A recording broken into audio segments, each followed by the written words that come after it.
नमस्कार, प्रस्तुत है अनसुना द अनहर्ड। 14 अप्रैल 1891 मध्य प्रदेश के महू छावनी में एक बच्चा पैदा होता है। उसके पिता रामजी सकपाल ब्रिटिश भारतीय सेना में सूबेदार हैं। उसकी मां भीमाबाई एक साधारण महिला जिनके हृदय में असाधारण विश्वास है। वो बच्चा है भीमराव। महार जाति में जन्मा, अछूत। जिस दिन उसने आंखें खोली उस दिन भारत पहले से तय कर चुका था कि वो कितना जी सकता है, कहां बैठ सकता है, कहां पानी पी सकता है। मैं उस घर में पैदा हुआ जहां मेरे पिता ने देश की सेवा की, लेकिन उस देश ने मुझे एक ही चीज दी जन्म लेते ही, वो दाग जो मैंने खुद नहीं चुना, जाति जो मेरे खून में नहीं थी लेकिन दुनिया की नजरों में थी। सन 1900 रामजी सकपाल अपने बेटे को सतारा के एक सरकारी स्कूल में दाखिल कराते हैं। लेकिन स्कूल में दाखिला लेना और स्कूल में इंसान की तरह बैठना, ये दो अलग बातें थीं। भीमराव को अपने सहपाठियों के साथ बैठने की अनुमति नहीं थी। वो कक्षा के बाहर बैठता था, धूल में, और खिड़की से देखता था कि अंदर क्या पढ़ाया जा रहा है। उसे पानी का घड़ा छूने की इजाजत नहीं थी। प्यास लगती तो ऊंची जाति का चपरासी ऊपर से पानी डालता। भीमराव अपनी हथेली में पकड़ता। मुझे याद है वो प्यास, लेकिन उससे ज्यादा याद है वो इंतजार। जब चपरासी नहीं आता था तो मैं प्यासा ही रहता था। स्कूल में पढ़ने आया था और यही सीखा सबसे पहले कि मेरी प्यास दूसरों की प्यास जितनी जरूरी नहीं है।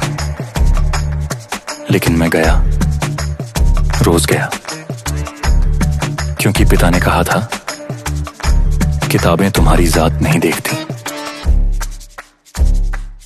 सन 1917 भीमराव अंबेडकर अब एक पढ़े लिखे नौजवान हैं।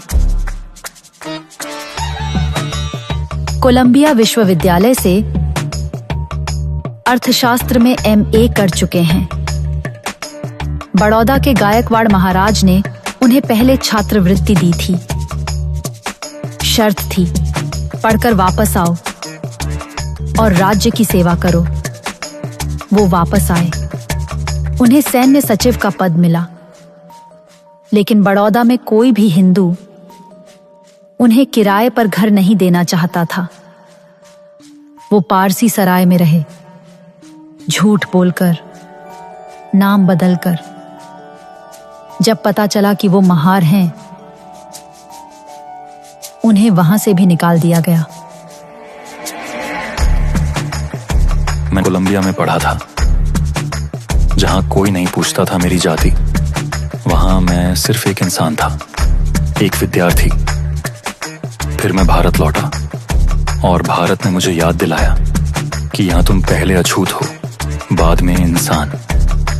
वो रात जब मुझे सराय से निकाला गया, अंधेरे में, क्या यही मेरी डिग्री की कीमत है? लेकिन मैं टूटा नहीं। मैंने उस रात एक और पन्ना पलट दिया। महाराष्ट्र का महाड़ शहर डॉक्टर अंबेडकर ने एक सम्मेलन बुलाया। मांग एक ही थी कि चौदार तालाब से, जो सार्वजनिक है, अछूत भी पानी पी सकें। हजारों लोग आए। अंबेडकर आगे बढ़े और उन्होंने पानी उठाया, बस इतना ही। लेकिन उस एक घूंट के लिए जवाब में आई हिंसा। ऊंची जाति के लोगों ने हमला किया। घर जलाए गए, लोग मारे गए। एक तालाब का पानी इतना महंगा था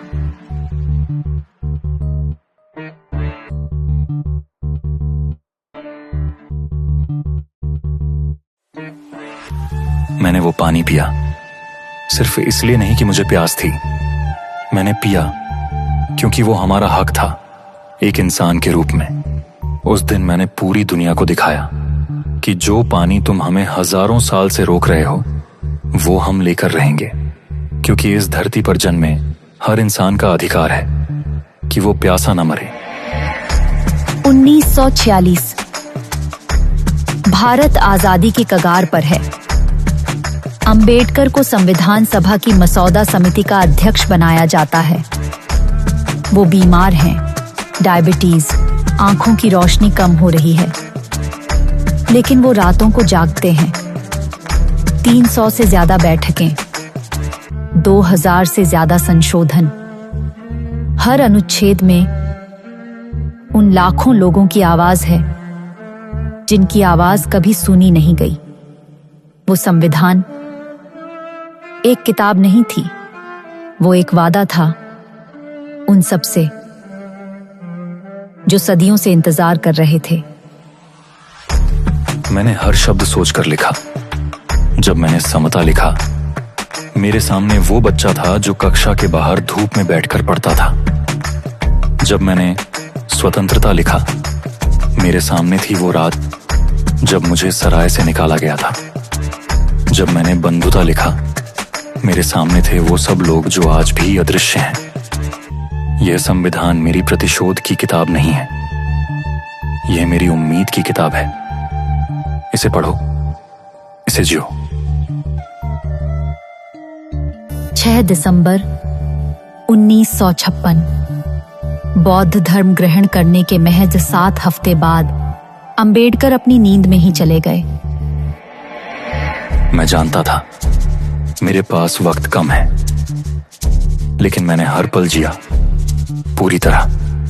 उस बच्चे के लिए जो खिड़की के बाहर बैठा था, उस औरत के लिए जो भूखी रही ताकि मैं पढ़ सकूं, उन लाखों के लिए जो अभी भी इंतजार में हैं। मैं जा रहा हूं, लेकिन संविधान रहेगा, धम्म रहेगा, और तुम रहोगे।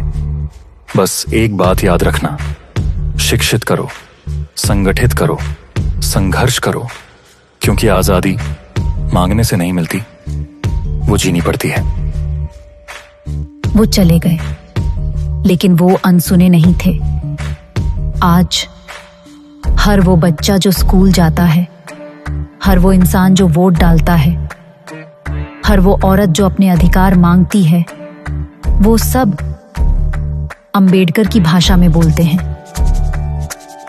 चाहे उन्हें पता हो या ना हो, यह गाथा अनसुनी थी। आज हमने सुनी।